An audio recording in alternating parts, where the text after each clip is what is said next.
There's no care or decency for humanity here. I don't know whoever dreamt this up or decided to put this concept out, but they're a sick individual. Do you take this personally? Yes. Is a new computer game which has authorities worried that the limits on violent games being pushed way too far in this particular case. Here is the trailer for this game. The game itself is called Hatred. It simulates a man who goes on a killing spree. It's time for me to kill, and it's time for me to die.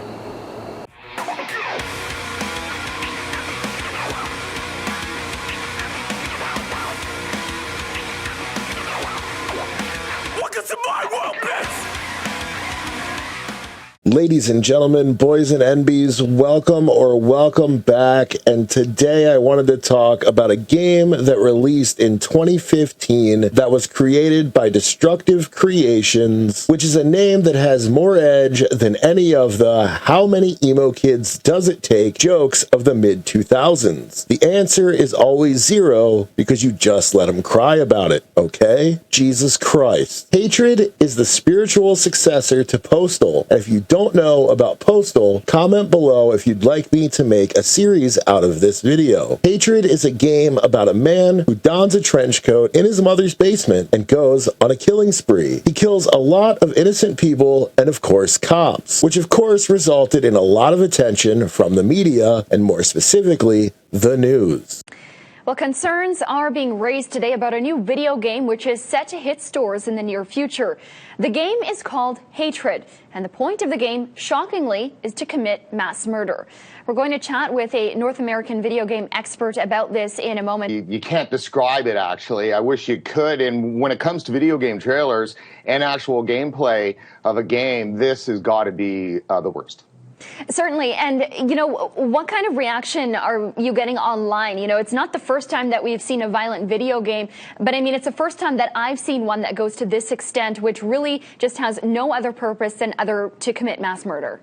Yeah, that's exactly it. Before we talk about the reaction, let's just talk about what it's appealing to, and it's appealing to the exact textbook of the profile of a mass shooter. When you look at any of them, from Columbine to Tabor, Alberta, even in Canada, back as a copycat to Columbine, and then of course, you know, Colorado. Everything we've seen, there's a correlation with playing violent video games. Watching this cop, who we all know rides a desk, clutch his pearls, is just the perfect nostalgia bait for me. Simpler times, am I right? So I get it. It's all about chasing those clicks and views, but putting this on the news is basically free advertisement. It was stupid to even broadcast this on TV. The debate on video games causing violence is a supposedly complicated tradition as old as gaming itself. And if you believe it, it's probably time that you get a hobby, Barbara. Playing Surgeon Simulator doesn't make me an MD, PhD. Go ahead and let your little brother spend an afternoon with this game if you want to make sure he never moves out and your mom continues to tell him it's the girls that are wrong, not her special little man. I mean, look at how sick these menus are. Call of Duty could take a lesson. They really make me feel like I should go watch a Wang video. Let's go ahead and click new game over here and try not to cut ourselves on that sweet mid-2000s edge. Clicking on new game didn't play a song by Korn, but it does show 5 different difficulties to choose from. We've got story mode, easy, hard, there's no medium here, you're either a gangster or not. Then we've got hard, extreme, and insane. I guess insane is harder than extreme. I'm gonna pick hard mode. I wonder if I'll regret this decision, not the difficulty, but playing this game entirely. Hey bud, before we venture into my mom's basement and I show you my hit list, would you mind hitting that like button? And if you'd like to find your way back, I hear when I say the word subscribe, the button lights up with rainbows. Subscribe. Alright, so we start with a tutorial that shows us the basic movements from a top-down angle. I should say that this game is incredibly jank and seems like it was made by people who picked up game dev over a long weekend for the sole purpose you'll often get stuck on objects, though I could definitely be be the problem behind this. One thing I do want to give praise to is the destruction and physics that are something we really don't see as much in the gaming industry these days. Let's just go ahead and wait. If you didn't see that, executing people replenishes health, so it really wants you to get into that cringe. But you know what's even better? Cutscenes.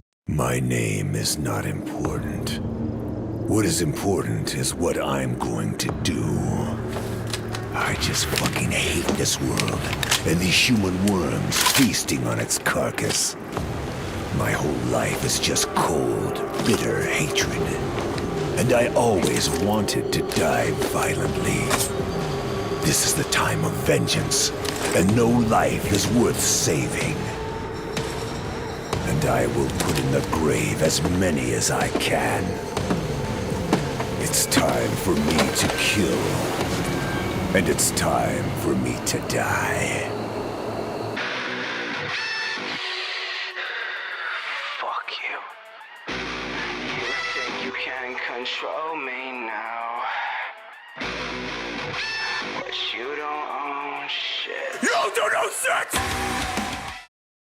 At least he's gonna touch grass now though, right? We start off by walking out of Mom's front door with an AK in hand, where we find a bus stop, which I'm sure would add to anyone's murderous rage, living directly behind a bus stop. I blame all of this on the city planners, and let's go ahead and start this rampage. So not important here, yes, that is his actual name, which is probably the lamest approach to a protagonist I've ever seen, just giving me those pumped up Kicks vibes. Though in the credits, we have a person named Clint Westwood credited as, quote, the antagonist, unquote, for some reason. It's pretty transparent at this point that these guys were really hoping for that rage bait all over the news, and if I'm honest, I really never heard anything about this game back when it was released. The character design is alright, I guess. As much like everything else in this game, it really just plays on tropes about that one weird kid in the back of class or that coworker that everyone gets a little nervous about. I mean, check out these voice lines and the fresh and fit vibes that just drip from them. I can smell some innocent blood.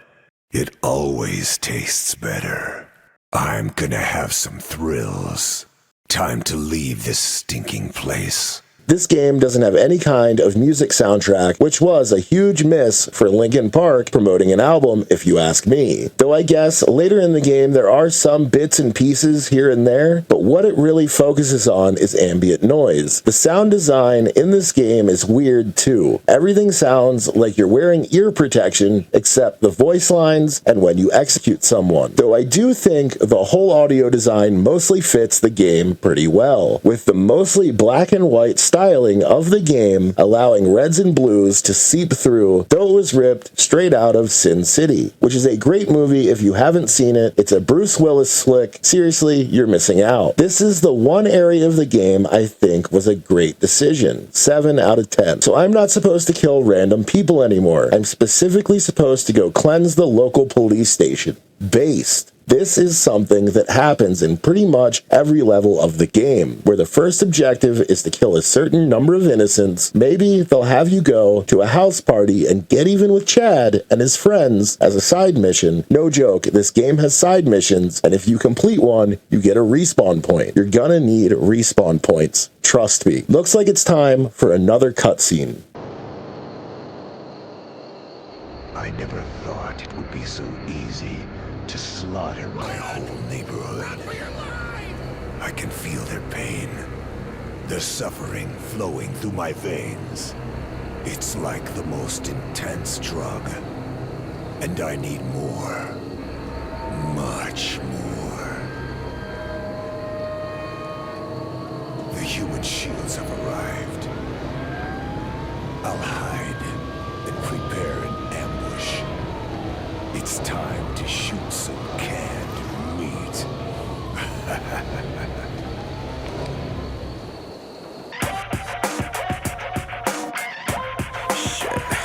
See you, all day hating life. You don't really got it right. Everybody is the same. What the hell's your fucking brain? The reason why we all complain is cause all we want is some change. But then we said fuck it, we were so estranged. So you think that self-loathing is better than being happy? And we're in the sewers, right where we belong. Yay. Here the enemies get stronger as a SWAT team has been sent to take care of us in the sewers. I'm sure it's only uphill from here though, right? The goal of this level is to escape the sewers while police SWAT teams come down to blast you over and over again. There are also some junkies, as the game calls them, just laying around everywhere so you can use them to heal. That sounds like hepatitis, and I think I'm gonna pass, to be honest, on that one. This is the game we're talking about. We're what? 10 minutes into this video. What the fuck? This game has 9 levels in total, though some are denoted as half levels. It's super weird and doesn't really make any sense, but what does here? So I guess technically there are 7 levels. If you play this, first, I'm sorry, but also, you let me know this 2.5 level doesn't really have much going on. So let's just do that thing again right here.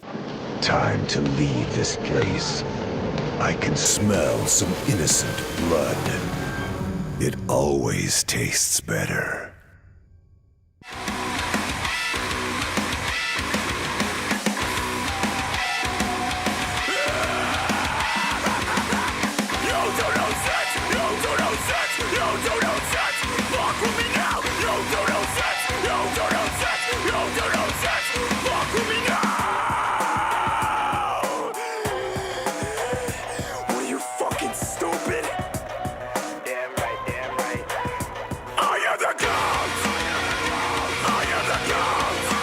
Oh, and of course, this game has an American History X reference. Why wouldn't it? From here, the game has you fight through the train and eventually taking it over before working your way through a marina and a truck stop, repeating the civilian to police encounters of this neat wet dream before taking a stroll through downtown and, you guessed it, doing the exact same thing. But from here, the game makes a bit of a change. It has us assault a military base where we make our assault from a Hummer with an LMG on the roof. However, if you thought this was the grand finale, hold on to your butts. Were you fucking stupid? Damn right, damn right. I am the gods! I am the gods! I am the gods! I am the gods! Take a look, there is no escape in your systematic and everyone's attention! I hope you crumble! That's right, it's time to go nuclear, baby. So we fight our way through the power plant after murking 100 soldiers in the parking lot, after fighting our way deep into the bowels of the power plant to place C4 on the nuclear cores, and finally reach this sweet piece of absolute cinema. How do I overload the reactors? What? No, never! It will cause a massive explosion! Are you insane? That's what I want, and you will tell me. Or I'll make you die. Very fucking All right, please stop! I will do this! I will do this!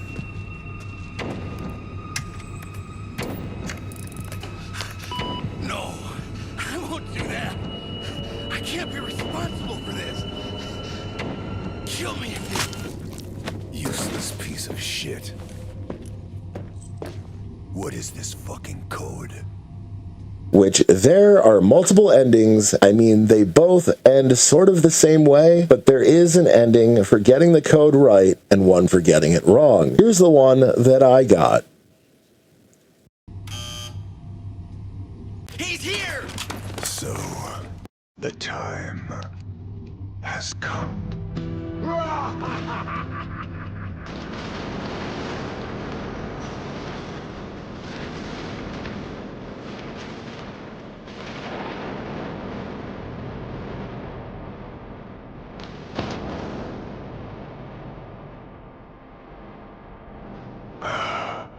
I only wonder if those explosives work.